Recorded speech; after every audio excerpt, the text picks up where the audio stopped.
Hello students, कैसे हैं आप लोग। Welcome to on YouTube online Guru channel. ठीक है, मैं आपका teacher, biology teacher Aarav Srivastava आपका वेलकम करता हूं इस चैनल में। ठीक है, ऑनलाइन गुरु जिसका नाम है। ठीक है, आप देख ही रहे हैं, पुराने वीडियोस देख रहे होंगे। आप सोच रहे होंगे कि सर पहले कुछ वीडियोस मेरी नहीं आई। ठीक है, पहले कुछ वीडियोस में बीच में नहीं हो रही थी, नहीं मिल पा रही थी, तो कुछ टेक्नोलॉजिकल प्रॉब्लम हो रही थी जिसकी वजह से कुछ दिक्कत आ गई थी, इसलिए वीडियो अपलोड नहीं हो रही थी। ठीक है, तो आज से कंटिन्यू वीडियोस अपलोड होती रहेंगी। ठीक है, फॉर बायोलॉजी रिलेटेड और अदर वीडियोस में भी आपको मिलती जा रही होगी चैनल के अंदर। ठीक है, तो आपको मैंने जैसे पिछले वीडियोस में मैंने पढ़ाया था आपको कि एसेक्सुअल रिप्रोडक्शन से मैंने आपको fission, binary fission, budding, vegetative propagation से मैंने वेजिटेटिव प्रोपगेशन मैंने डीपली को उस पिछले वीडियो लाइव आप देखना, लाइव में भी मैंने डाल रखा है। तो लाइव वाले में अगर कुछ क्लियर ना हो पा रहा हो तो मैं नेक्स्ट वीडियो में आपको मैं दिखा दूंगा, नेक्स्ट वीडियो में आपको क्लियर कर दूंगा कि वेजिटेटिव में क्या क्या टाइप है। मैं आज जो आया हूँ, आज जिस उद्देश्य से आया हूँ, आज जिस चीज़ के कारण आया हूँ, वो कारण में मतलब ये है कि मैं आज जो आपको चैप्टर में पढ़ाने जा रहा हूँ वो टॉपिक स्टार्ट करने जा रहा हूँ, सेक्सुअल रिप्रोडक्शन। हाँ जी, sexual reproduction not in flowering plant, this is second chapter. First chapter ये है, फर्स्ट चैप्टर का सेक्सुअल रिप्रोडक्शन है। ठीक है, फर्स्ट चैप्टर का सेक्सुअल रिप्रोडक्शन का टॉपिक पढ़ रहे हैं। ठीक है, बात आती है कि सर आरव सर ये बताइए कि जो चैप्टर 1 है जिसके अंदर सेक्सुअल रिप्रोडक्शन हमने पढ़ा और आपने मुझे पिछले वीडियो में आपने दिखाया है कि सेक्सुअल रिप्रोडक्शन का मतलब होता है कि सर न्यू ऑर्गेनिज्म का प्रोड्यूस होना। ये तो एसेक्सुअल भी होता है, रिप्रोडक्शन मतलब यही होता है। एसेक्सुअल में पेरेंट्स की तरह प्रोजनी जो होती है, पेरेंट्स की तरह जो ऑफस्प्रिंग न्यू बनता है वो बिल्कुल एग्जैक्टली कॉपी होता है। The new offspring are produce which is exactly copy of their parent cell, but this is not occur in same sexual reproduction. Sexual reproduction के अंदर ऐसा नजर नहीं हो रहा होता है, उनके लिए थोड़ा सा डिफरेंट नजर आता है। उसमें हो क्या जाता है कि सेक्सुअल रिप्रोडक्शन में होता क्या है, वेरिएशन शो होता है। क्या शो होता है? वेरिएशन। क्या शो होता है? वेरिएशन शो होने लगता है। ठीक है,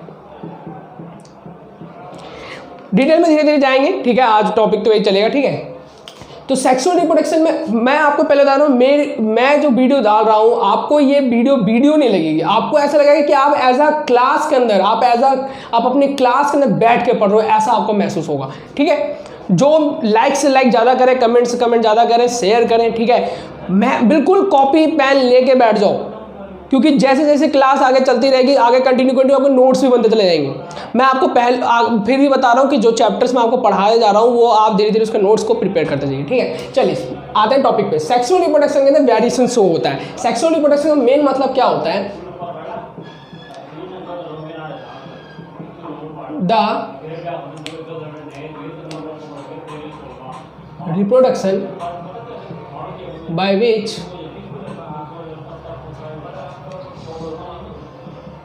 male and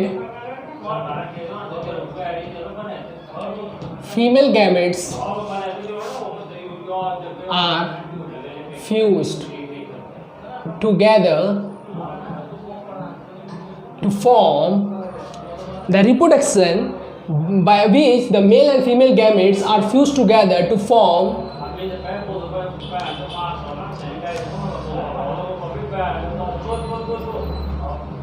zygote.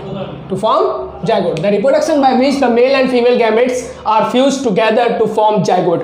मेन मकसद होता है कि मेल एंड फीमेल गैमेट्स का फ्यूज होता है और वो क्या बनाता है? जाइगोट को बनाता है। ठीक है, तो रिप्रोडक्शन बाय विच जहां पे मेल और फीमेल गैमेट्स मिलेंगे और वो जाइगोट की फॉर्मेशन करेगा। हाँ जी, मेल गैमेट्स भी एक तरीके का सेल है, पेरेंट्स से ही मिलता है, फीमेल गैमेट पेरेंट सेल से मिलेगा, बट यहाँ पे होता क्या, जाइगोट बनता है। इस सेक्शन में हमने कुछ ऐसा नहीं देखा था। ठीक है, और यहाँ पे जो जाइगोट बनेगा, जाइगोट आगे डेवलप करेगा, वो एम्ब्रॉय बनेगा। ठीक है, एक्चुअल में जो सेक्सुअल रिप्रोडक्शन होता है वो आप मोस्टली प्लांट्स के अंदर देखते हो और एनिमल्स के अंदर देखते हो, इंक्लूडिंग ह्यूमन बीइंग। ठीक है, मैं ह्यूमन बीइंग को इंक्लूड कर रहा हूँ। हाँ जी, क्योंकि आपका जो क्लास 12 का तीसरा चैप्टर इसका नाम ह्यूमन रिप्रोडक्शन है। ठीक है, तो ह्यूमन के अंदर रिप्रोडक्शन होता है। प्लांट्स के अंदर भी सेक्सुअल रिप्रोडक्शन ही होता है, जो आपका सेकंड चैप्टर है। जब सेकंड चैप्टर के वीडियो मिलेंगे तो आपको इसमें समझ में अच्छे से आएगा। आप इस चैप्टर में बेसिक फंडा समझना है। ये चैप्टर जो बनाया गया फर्स्ट चैप्टर वो दिया इसलिए गया एनसीईआरटी में, ताकि आप बेसिक फंडे को समझ जाओ कि रिप्रोडक्शन है तो है क्या। सेक्सुअल एसेक्सुअल में क्या डिफरेंस है, ठीक है। तो एसेक्सुअल तो आप पहले वीडियो में क्लियर कर लोगे। आज मैं आपको जो बता रहा हूँ यही बता रहा हूँ कि जो मेल और फीमेल गैमेट जब फ्यूज करते हैं तो जायगोट की फॉर्मेशन हो जाती है, ठीक है। बात आगे की सर आपने ये तो बता दिया मेल और फीमेल गैमेट फ्यूज करेंगे और जायगोट, सर माना नहीं, बिल्कुल आराम से पढ़ेंगे, हौले हौले से पढ़ेंगे, ठीक है। और देखो सिंपल सी बात है कि अब जायगोट बन गया, अब जायगोट भी डेवलप करता है और फिर एम्ब्रॉय बनाता है, फिर एम्ब्रॉय धीरे धीरे स्टेज आता है, वो कंटिन्यू डिवाइड करता रहता है, ग्रोथ करता है, ठीक है। और वो ग्रोथ करने के साथ फिर न्यू इंडिविजुअल की formation, new organs, new sales की फॉर्मेशन करना शुरू कर देता है, धीरे धीरे पूरी बॉडी डेवलप कर जाती है। प्लांट्स के अंदर भी ऐसा होता है और एनिमल के अंदर भी ऐसा होता है, ठीक है। कंफ्यूज नहीं होंगे, वेजिटेटिव प्रोपगेशन जो होता है वहाँ पे वेजिटेटिव पार्ट के हेल्प से रिप्रोडक्शन हो तो वो एसेक्सुअल रिप्रोडक्शन के इंक्लूड ही होता है और उसको हम वेजिटेटिव प्रोपगेशन कहते हैं, ठीक है। चलिए, हाँ जी साहब, तो रिप्रोडक्शन जहाँ पे मेल फीमेल गैमेट मिलेगा और जायगोट की फॉर्मेशन होगी, ये सेक्सुअल रिप्रोडक्शन होता है। मैं कहना चाहता हूँ कि जो सेक्सुअल रिप्रोडक्शन होता है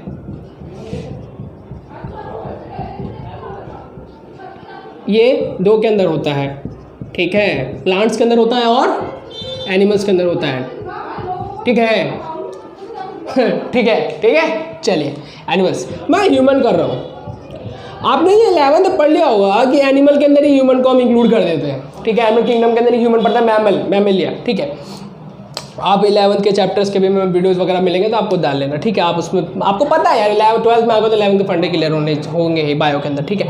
क्योंकि सिंपल सी बात है, डॉक्टर बनना है तो बेसिक फंडा तो क्लियर होना ही चाहिए, क्योंकि 360 आउट में से मार्क्स में से, अगर मैं कह रहा हूँ, मैंने आपको पहले ही वीडियो समझा देता कि मैं आपको फिर समझा रहा हूँ कि 60% वेटेज जो 11th कवर करता है, ऐसा मत सोचो कि 40% कवर करता है तो 12th कुछ नहीं है। 12th जो है आपका बोर्ड कवर करता है, बोर्ड है, ठीक है। तो आप लोग उस हिसाब से देखेंगे, ठीक है। अब आती है कि आप प्लांट्स के अंदर देखते हो और एनिमल्स के अंदर देखते हो सेक्सुअल रिप्रोडक्शन के बाद। बात आती है कि जो ये रिप्रोडक्शन फेजेस होती हैं, बात क्या होती है कि सेक्सुअल रिप्रोडक्शन जो हो रहा होता है इसके अंदर इवेंट्स होते हैं, ठीक है। इवेंट से पहले मैं आपको लाइफ साइकिल की फेजेस बता देता हूँ। लाइफ साइकिल में तीन तरीके के फेजेस चल रहे होते हैं, ठीक है। यहाँ तक आप नोट डाउन तो स्क्रीनशॉट फटाफट ले लो ताकि मैं रफ करके आगे बढ़ूँ, ठीक है।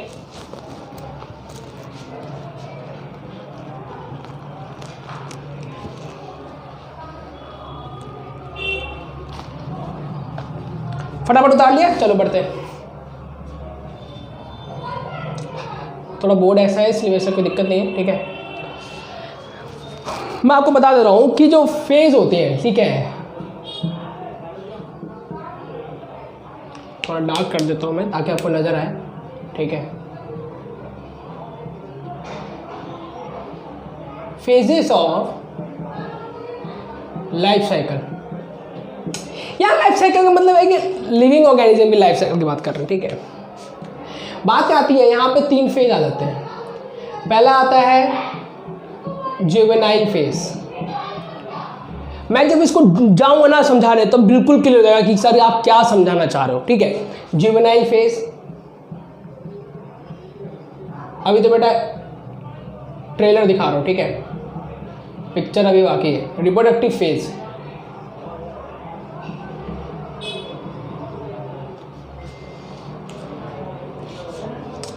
Juvenile phase, reproductive phase, senescence phase, ठीक है।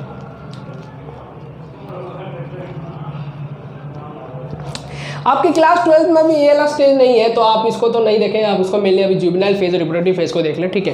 क्योंकि जो मैं वीडियो डाला हूँ ये क्लास 12th के मेन बोर्ड सेक्शन वाले बच्चों के लिए है, ठीक है। ऐसा मतलब तो नीट वालों के लिए नहीं है, नेट वालों के लिए भी है, क्योंकि बेसिक एनसीईआरटी से ही पूछेगा आपको क्वेश्चन। मैं सिंपल बात कर रहा हूँ, एनसीईआरटी से ही पूछेगा, एनसीईआरटी से बाहर कुछ नहीं पूछेगा, ठीक है। मेन बात करेंगे कि जो लाइफ साइकिल फेज होते हैं, जुवेनाइल फेज होता है, रिप्रोडक्टिव फेज होता है। पहले मैं आपको सिंपल भाषा में समझा देता हूं कि जुवेनाइल फेज होता क्या है। जुवेनाइल फेज वो फेज होता है जब लिविंग ऑर्गेनिज्म जन्म ले और जन्म लेने के बाद वो एक लाइफ साइकिल को जिए। जैसे अगर मैं ह्यूमन बींग की बात करूँ तो ह्यूमन बींग के अंदर बच्चा जन्म लिया, मैं सपोज कि कोई भी बेबी जन्म लेता है, कोई भी लिविंग ऑर्गेनिज्म जन्म लेता है ह्यूमन के अंदर, और वो कंटिन्यू ग्रोथ करता है 1 साल 2 साल 5 साल 6 साल 10 साल 11 साल 12 साल। 12 साल के बाद इन द फीमेल वहाँ पे रिप्रोडक्टिव फेज अटेन हो जाती है, वहाँ पे दूसरा फेज चलना शुरू हो जाता है, जहाँ पे आप धीरे धीरे आप एक लाइफ के दूसरे फेज में चले जाते हो, ठीक है। तो जुवेनाइल फेज जो होती है वो रिप्रोडक्टिव फेज की पहले वाली फेज होती है, ठीक है। जो रिप्रोडक्टिव फेज का पहले वाला फेज होता है जुवेनाइल फेज, ठीक है। अब जुवेनाइल फेज जो होता है इसमें हो क्या रहा होता है कि वो बॉडी जो है या सेल्स जो है वो कंटिन्यू ग्रो करते हैं और मेच्योरिटी फेज ऑफ साइकिल में चल रहे होते हैं। सारे ऑर्गेनिज्म इस फेज से गुजरते हैं, सारे ऑर्गेनिज्म इस फेज से गुजरते हैं, ठीक है। और जैसे ही अब बात आती है रिप्रोडक्टिव फेज की, तो रिप्रोडक्टिव फेज जो अगर ह्यूमन की बात करें तो फीमेल के बात जो होता है वो 12 साल के एज में उनका मेंस्ट्रुअल साइकिल चलना, मतलब कि एग की फॉर्मेशन होना स्टार्ट हो जाती है। बट इन मेल वो होती है 14 ईयर्स में स्टार्ट, और मेल की कंटिन्यू चलती रहती है लाइफ साइकिल तक, बहुत कंटिन्यू ज़्यादा लाइफ तक चलती है। लेकिन जो फीमेल होती है वो उनका 50 साल में आके बाद उनका एग की फॉर्मेशन होना मोस्टली बंद हो जाता है, ठीक है। तो वो फिर आगे के सेनेसेंस फेज मतलब एक मेच्योरिटी फेज में आ जाते हैं। बच्चा, ठीक है, फिर जवान और बूढ़ा, ये केस समझा रहा हूँ, ठीक है। बच्चा, जवान और बूढ़ा, ठीक है। शर्माना नहीं है, बिल्कुल आराम से हौले हौले से पढ़ेंगे। कहीं भी कुछ दिक्कत है कमेंट सेक्शन में डालना कि सर हमें यह प्रॉब्लम है, नेक्स्ट वीडियो में मैं क्लियर कर दूंगा, ठीक है। बात आती है जुवेनाइल फेज की, बात डेफिनेशंस, क्योंकि डेफिनेशंस आपके एग्जाम्स वगैरह में पूछते हैं बोर्ड एग्जाम वाले को, तो डेफिनेशंस पॉइंट ऑफ व्यू से भी आप लिख लीजिए कि all organism go through a phase. मैं जुवेनाइल फेज लिख रहा हूँ, उसके बाद फिर रिप्रोडक्टिव फेज के बारे में लिख दूंगा। All organism go through a phase,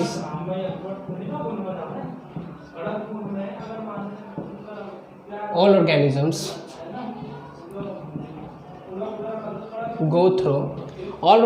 go through a phase to attain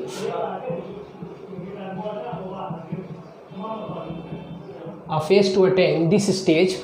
All organisms go through a phase to attain the stage of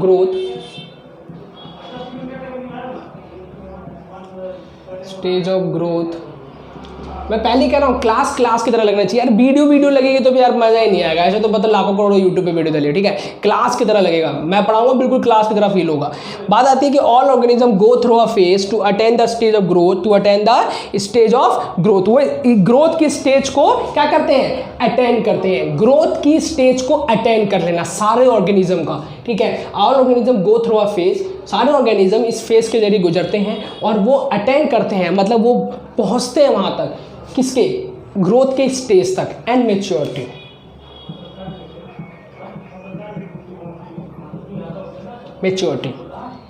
before they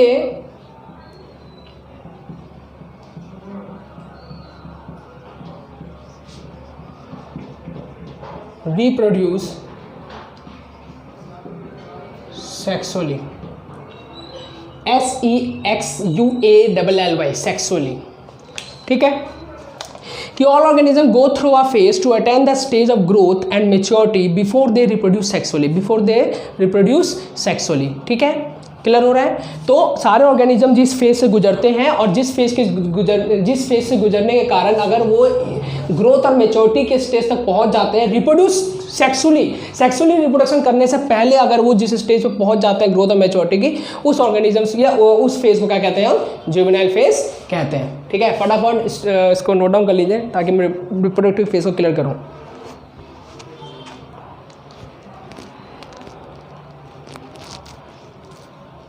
यहाँ लिख लेना, यहाँ तो इसके बाद लाइन लिखना, दिस फेज। ये तो सिंपल सी बात है, मैंने लिख दिया, अलग बात है, आप समझ सकते हो, सीनियर स्टूडेंट्स रहते हैं तो आप लोग पता चल जाएगा। This is phase is called juvenile phase. Clear हो रहा है बच्चों। All organism go through a phase, उस फेज से गुजरते हैं जहाँ पे अटेंड करते हैं स्टेज ऑफ ग्रोथ को एंड मेच्योरिटी को, जहाँ पे वो रिप्रोड्यूस एक्चुअली करने से पहले। दिस फेज को हम कहते हैं जुवेनाइल फेज। अब आती है रिप्रोडक्टिव फेज के बारे में बात। कहाँ बात आती है,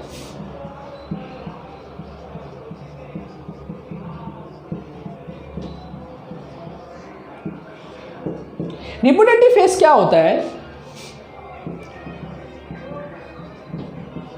आफ्टर जुवेनाइल फेज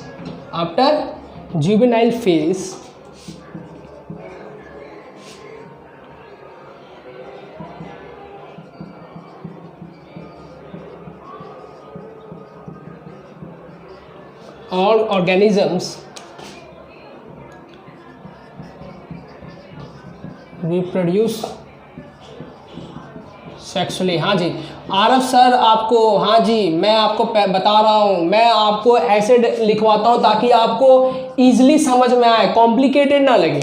कॉम्प्लिकेटेड हो गया तो यार मज़ा ही नहीं आएगा, चीज़ को देखो, टीचर का काम होता है, मेंटर का काम होता है कि आपके मतलब कंधे से, आपके दिमाग से चीज़ को हल्का कर देना।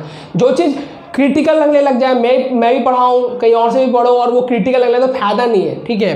क्रिटिकल नहीं करना, बिल्कुल सिंपल से समझना है कि रिप्रोडक्टिव फेज जो होता है वो जुवेनाइल फेज के बाद वाला फेज होता है, जहाँ पे सारे ऑर्गेनिज्म रिप्रोड्यूस करते हैं सेक्सुअली फ्रीली, ठीक है। उसमें कोई दबाव नहीं होता है, ठीक है। पिल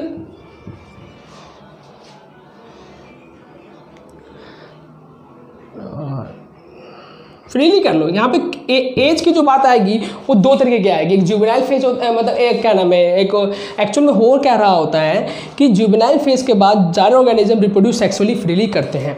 बात आती है कि अगर हम प्लांट्स के बारे में बात करूं तो प्लांट्स के अंदर होता क्या है कि प्लांट्स में जो होते हैं फ्लावर्स होते हैं। फ्लावर इज द फीमेल मतलब main reproductive main reproductive part of the plants, ठीक है। फ्लावर्स में स्टेमन्स होते हैं, ठीक है, एंथर होता है, पोलन ग्रेन होता है, जिसके वजह से एंड्रोसियम, ठीक है। अब आती है स्टिग्मा, ओवरी। यहाँ पे बात होती है कि अब प्लांट्स में भी एक टाइम पीरियड होता है जब वहाँ फूल बनने वाले होते हैं, ठीक है। जब फूल बन रहे होते हैं तब उसका फल बनना होता है, ठीक है। बहुत से ऐसे पेड़ पौधे हैं जहाँ एक टाइम पीरियड के बाद उन पर फल आना बंद हो जाता है, मतलब फूल नहीं बन रहे, ठीक। ऐसे ही ह्यूमन के अंदर भी होता है, जहाँ पे मेल जो है, अगर मेल की बात करें तो मेल जो है वो अपने लाइफ के एक स्टेज तक चलता है। मतलब ऐसा भी नहीं कि मैं 100 साल कह दूँ, 100 साल का बूढ़ा या 100 साल का एक ओल्ड मैन रिप्रोडक्शन कर सकता है, ये हो सकता है क्योंकि स्पर्म की फॉर्मेशन लाइफ तक चलती है, लेकिन स्पर्म में ताकत होनी चाहिए कि वो एग को फर्टिलाइज कर सके। बात यहाँ आती है, ठीक है। रिप्रोडक्शन करना इज अनदर थिंग, ठीक है, लेकिन एग को फर्टिलाइज करना is the another thing. Female की बात आती है तो वो 50 मतलब जब बिगनिंग करती है 12 साल से, तो उस प्रोसेस को बोलते हैं मिनार्च, बिगनिंग, ठीक है। और जब वो अपनी मेंस्ट्रुअल साइकिल चल रही होती है तो 50 एट द एज ऑफ 50 वो मेनोपॉज हो जाती है, वो रुक जाती है, ठीक है। वहाँ पे एग की फॉर्मेशन दोनों ओवरी से बनना धीरे धीरे मोस्टली बंद ही हो जाता है, नॉर्मल यही है, ठीक है। तो आप रेयर केस सुनते हो कि यार हाँ 60 साल में एक लेडी है जिनका बेबी अभी हुआ है, वो अलग अलग केसेस है, वो सब चीज़ें मैं नहीं पढ़ना, हमें पढ़ना अपने सिलेबस के हिसाब से, कंटेंट के हिसाब से पढ़ना, ठीक है। बात आती है कि रिप्रोडक्टिव फेज वही फेज होता है जहाँ पे जुवेनाइल फेज के बाद सारे ऑर्गेनिज्म रिप्रोड्यूस करें सेक्सुअली फ्रीली, ठीक है। मेल फीमेल की बात मैं बता देता हूँ कि मेल के अंदर जो बात आती है, अगर मैं इन ह्यूमन की बात करूँ, इन ह्यूमन मेल reproduce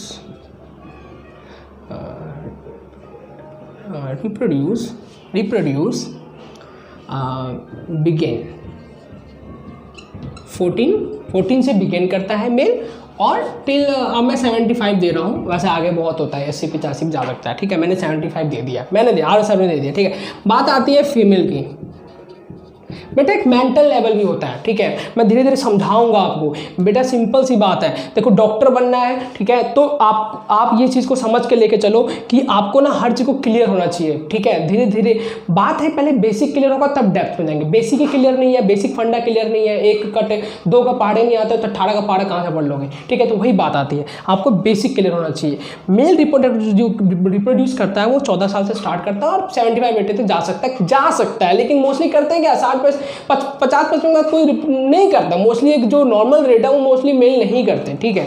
वो भी एक चीज़ को समझते हैं, क्योंकि हम इन ऑल वर्ल्ड के अंदर हर लोगों को, चाहे वो कोई भी हो, उसकी एक मेंटली लेवल होती है, ठीक है। इसको रिप्रोडक्शन करने के लिए मेंटल लेवल भी होना चाहिए, क्योंकि उस मेंटल लेवल का मतलब ये हो गया, मैं ये नहीं कह सकता कि अगर वो पागल है तो नहीं, ऐसा कुछ नहीं है। मेरा मतलब ये है कि मेंटल लेवल सेट होना चाहिए, ठीक है, मेंटली वो फिट होना चाहिए। फीमेल की बात आती है तो फीमेल जो रिप्रोड्यूस करती है बिगेन करती हैं 12 से और 50 पे जाके स्टॉप हो जाता है, मतलब एग की फॉर्मेशन बनना स्टॉप हो जाता है। यहाँ तक आप स्क्रीनशॉट लिख लीजिए, फिर मैं आगे बढ़ता हूँ। यहाँ तक का स्क्रीनशॉट ले लीजिए, फिर मैं आगे बढ़ता हूँ, ठीक है।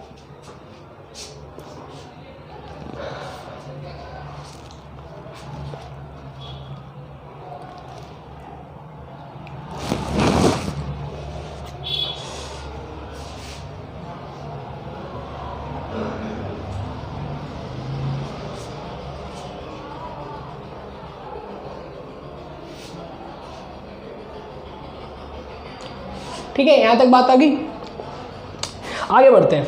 अब आगे बढ़ने के बाद मैं 2 साइकिल समझाने जा रहा हूँ, एक ऑस्ट्रिच साइकिल होता है और एक मेंस्ट्रुअल साइकिल होता है, ठीक है। इन नॉन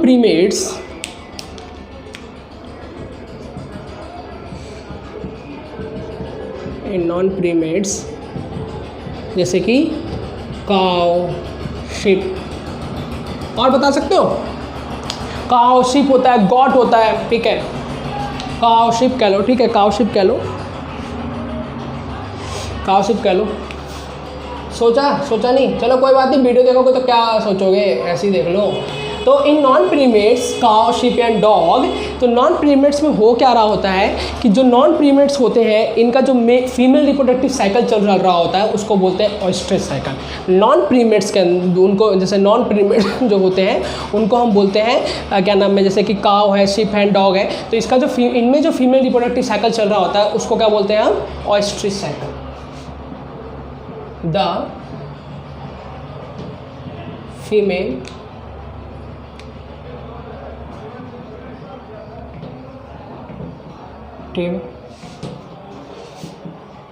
साइकिल कॉल्ड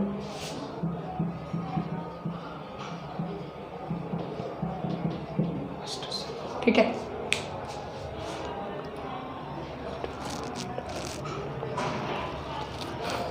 अब आते हैं इन प्रीमेट्स की बात।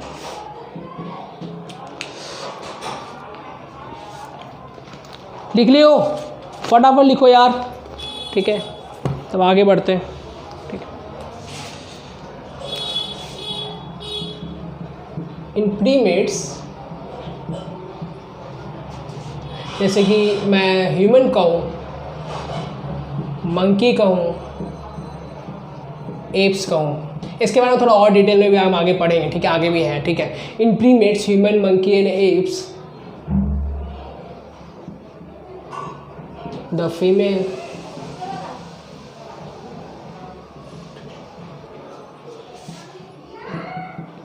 cycle called female reproductive cycle called menstrual cycle। Menstrual cycle आपको जो है ना वो क्लियर होगा, ऑस्ट्रेज साइकिल के बारे में तो पढ़ना नहीं है, लेकिन मेंस्ट्रुअल साइकिल जो है आप पढ़ोगे ह्यूमन रिप्रोडक्शन के अंदर, ठीक है। यहाँ तक क्लियर हो गया। बात आती है सेक्सुअल रिप्रोडक्शंस में इवेंट्स होते हैं, क्या होते हैं? इवेंट्स होते हैं, ठीक है, उस इवेंट्स के बारे में पढ़ते हैं।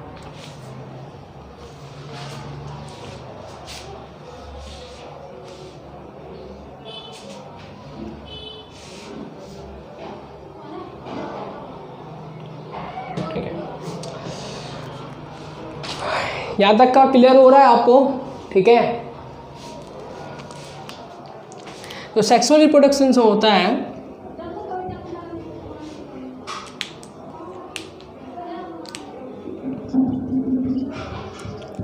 इवेंट्स इन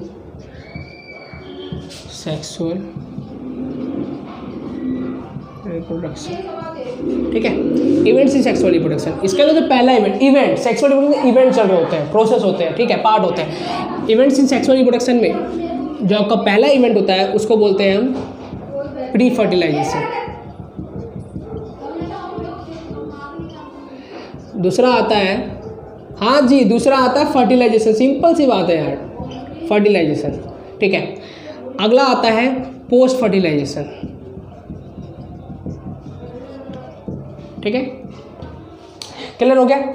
पहली फेज की बात करते हैं, प्री फर्टिलाइजेशन। प्री फर्टिलाइजेशन का मतलब मेनली होता है, इसके अंदर हो क्या रहा होता है, दे इंक्लूड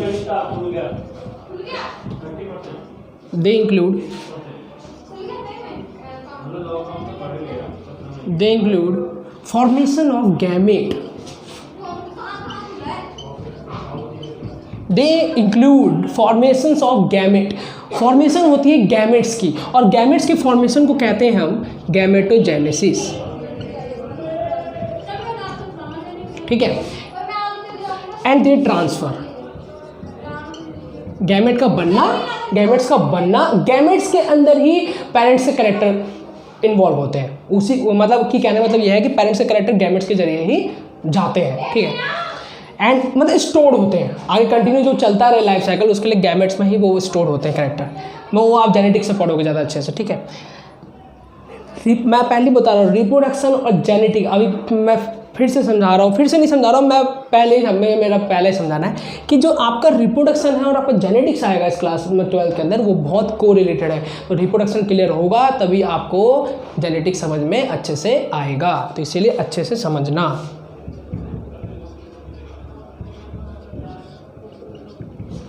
ठीक है, they include formation of gamete and their transfer. ठीक है, यहाँ तक लिख लियो।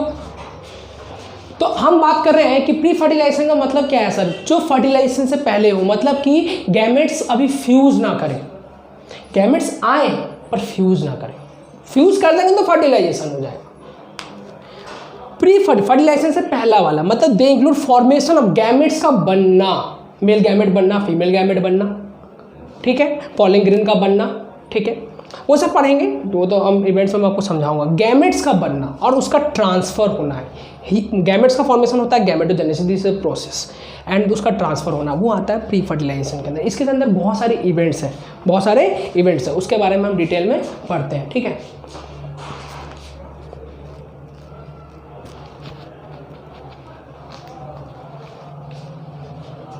उतार लिया आप लोगों ने, चलिए।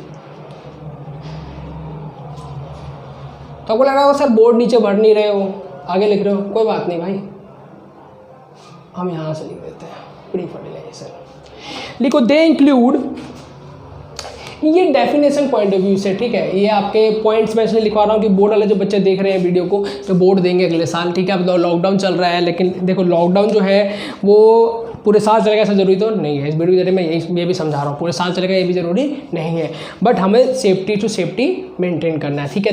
तभी मैं हम सारे टीचर्स, हमारी जो टीम है, हम आपको क्या कर रहे हैं, ऑनलाइन क्लासेस प्रोवाइड करते रहे। ऑनलाइन बहुत चैलेंज में मिलेंगे, लेकिन हम आपको इस क्लास में वीडियो नहीं, हमको आपको क्लास प्रोवाइड कर रहे हैं, ठीक है, क्लास की तरह लगना चाहिए। बात आती है प्री फर्टिलाइजेशन के अंदर, तो लिखेंगे इसके अंदर इवेंट्स को आप लिखोगे, ठीक है, लिखना स्टार्ट कीजिए, मैं बोलूँगा, ठीक है, और मैं लिखूँगा भी, ठीक है।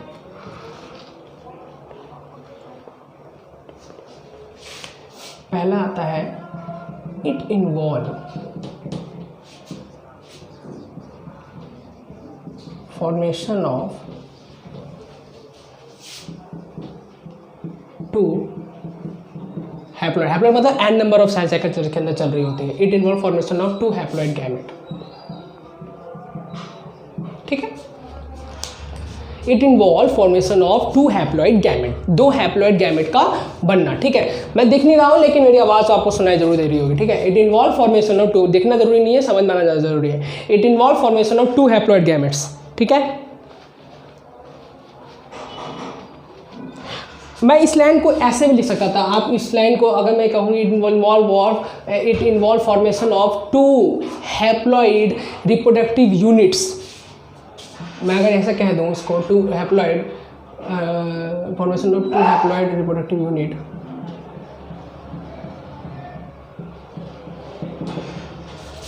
कौन क्या बोलेंगे उसको, गैमेट्स बोलेंगे बेटा।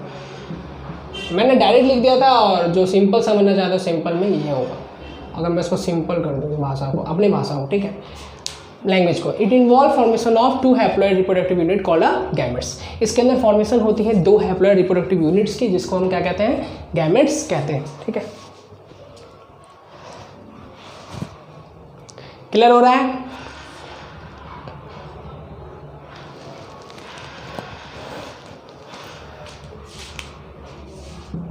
अगला पॉइंट इसके अंदर मैं दूसरा लिख रहा हूं, ठीक है।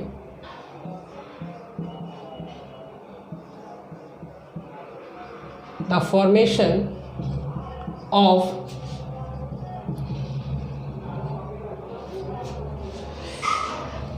मेल गैमेट,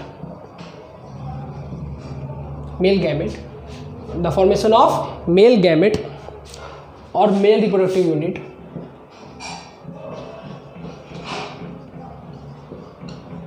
मैं डेप्थ में भी जाऊंगा, मैं आगे ही बता रहा हूँ, मैं अगले वीडियोस में धीरे धीरे मैं ये जो चैप्टर्स होगा बहुत डेप्थ में चलता चला जाएगा, ठीक है। तो टेंशन नहीं लेंगे कि सर कैसे, मतलब सोचो कि सर ऊपर नहीं, डेप्थ जाएंगे। The formation of male gamete of male reproductive unit, ठीक है, कॉल्ड क्या कहेंगे, फ्लावर्स के अंदर मेल में हो तो वो पॉलन ग्रेन कहलाता है, मेल जो गैमेट्स होता है उसको पॉलन ग्रेन कह देते हैं, और ह्यूमन के अंदर उसको स्पर्म सेल कहते हैं, ठीक है। तो formation of male gamete of male reproductive unit called spermatogenesis, ये प्रोसेस है, ठीक है, spermatogenesis, the formation of male gamete, ठीक है, the formation of male gamete और male reproductive unit called spermatogenesis.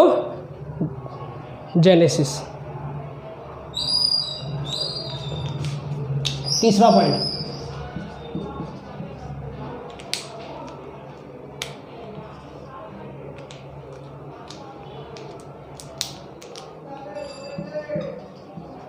formation of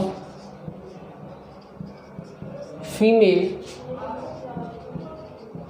gamete, female gamete, GAMETE gamete, और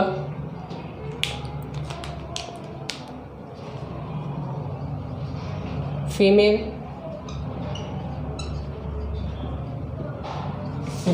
reproductive unit called oogenesis। हाँ जी, देखिए फॉर्मेशन मतलब प्री फर्टिलाइजेशन, फर्टिलाइजेशन में मैंने आपको बताया प्री फर्टिलाइजेशन का मतलब होता है फर्टिलाइज होने से पहले, फर्टिलाइजेशन का मतलब होता है मेल गैमेट और फीमेल गैमेट फ्यूज कर गया, मिल गया, वो दोनों का संगम हो चुका है।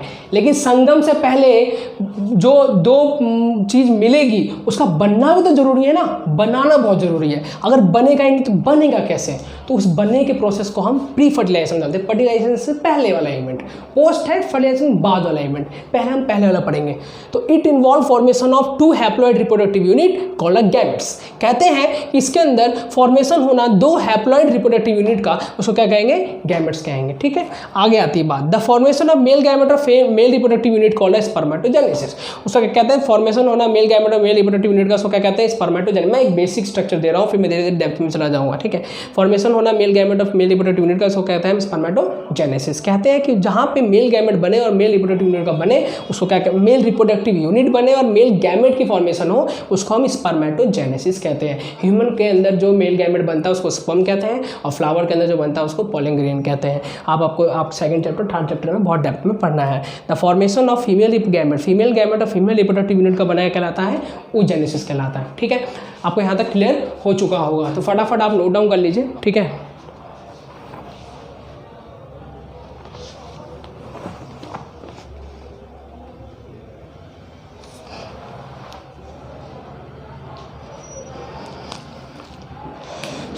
आज की क्लास में मैं आपको प्री फर्टिलाइजेशन में इतना ही क्लियर कर रहा हूँ, ठीक है। और नेक्स्ट वीडियो में आपको प्री फर्टिलाइजेशन में और आगे क्लियर होता चला जाएगा, ठीक है। तो मैं आपको बस यही समझाना चाह रहा हूँ कि जो प्री फर्टिलाइजेशन होता है उसके अंदर इन्वॉल्व होता है 2 हैप्लॉइड रिप्रोडक्टिव यूनिट का बनना, इसको हम हैप्लोगैमेट्स कहते हैं। चलिए आगे बढ़ूँ, आज की क्लास में मैं आपको यही समझाना चाह रहा हूँ, ठीक है। तो आप टेंशन नहीं लेंगे, बिल्कुल फ्री माइंड होकर समझेंगे, ठीक है। आगे बढ़ूँ, लिख लिया होगा आपने, नहीं लिखोगे तो वीडियो को पीछे बैक कीजिएगा, तो आप अपना पॉज करते हुए नोट्स को लिख सकते हैं, ठीक है।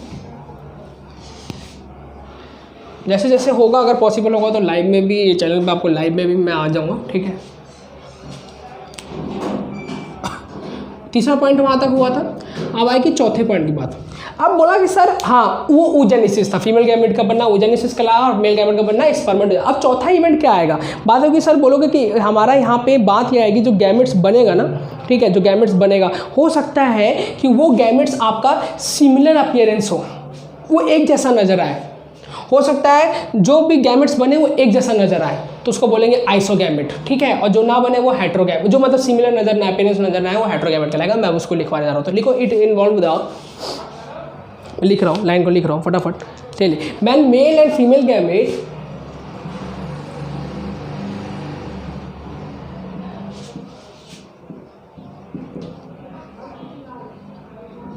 when male and female gamete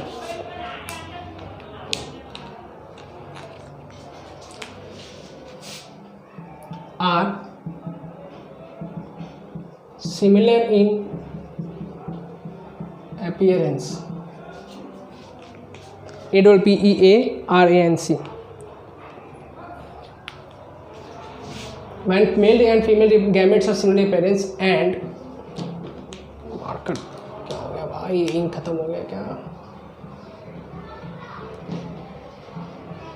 When male and female gametes are similar in appearance and is not possible.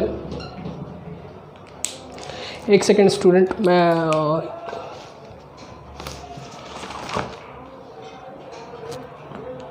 चलिए कोई नहीं. When male and female gamete are similar in appearance and is not possible to हाँ जी distinguish DISTINGUIS, ठीक है. Not possible. आप distinguish नहीं समझ पाओगे ना तो मैं डिफ्रेंशिएट कर देता हूँ, ठीक है, ताकि आपको और इजीली समझ में आ जाए.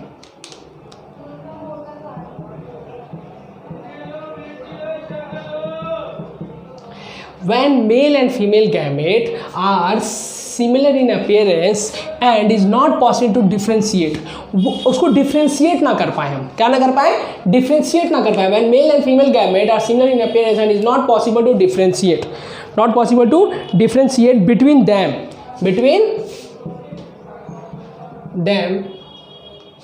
and they are called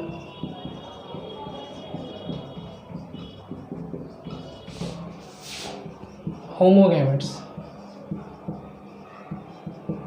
मैं बेसिक क्लियर कर रहा हूँ, पहले बेसिक समझाऊंगा, फिर धीरे धीरे अगली वीडियो में आपको मिलते रहेंगे, डेप्थ में जाता रहूँगा.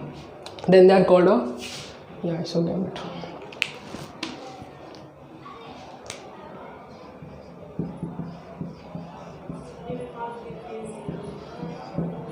ठीक है. जब मेल और फीमेल गैमेट सिमिलर अपीयरेंस हो, एक जैसा नजर आए, मेल भी वैसी नजर आए जैसा फीमेल हो रहा है, वैसी नजर आए, तो क्या बोलेंगे? दोनों में डिफ्रेंशिएट करना मुश्किल हो जाए तो उसको क्या बोलेंगे? होमोगैमेट्स या आइसोगैमेट. क्लियर हुआ? क्लियर हुआ भाई? चलो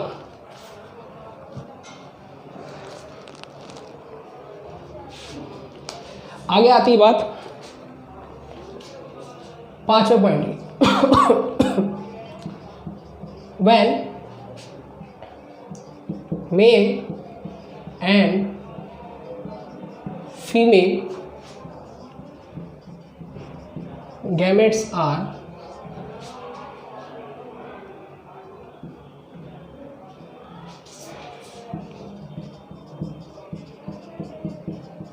morphologically distinct,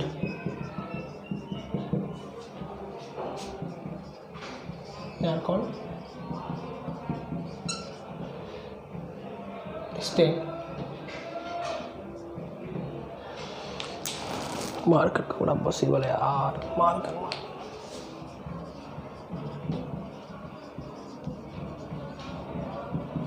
then they are called हाँ जी हेट्रोगैमेट्स. ठीक है.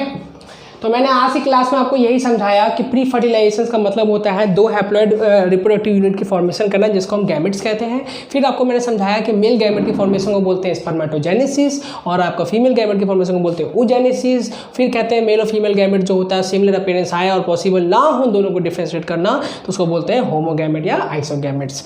क्योंकि प्री फर्टिलाइजेशन है, गैमेट्स की फॉर्मेशन ही इसके अंदर पढ़ना है. और अगला पॉइंट मैंने आपको समझाया, जब मेल एंड फीमेल गैमेट जो होते हैं मॉर्फोलॉजिकली डिस्टिंक्ट होते हैं, देन दे आर कॉल्ड हेट्रोगैमेट्स. ठीक है. इस टॉपिक से रिलेटेड अगला जो भी आपको लेक्चर होगा वो अगले वीडियो में आपको मिल जाएगा. ठीक है. Okay, thank you so much. तो आप ज़्यादा से ज़्यादा इसको शेयर लाइक करते रहें. ठीक है. और ज़्यादा से ज़्यादा सब्सक्राइब करते रहो, ज़्यादा से ज़्यादा दोस्तों को अपने फ्रेंड्स को शेयर करते रहें. ठीक है. ओके, चलिए.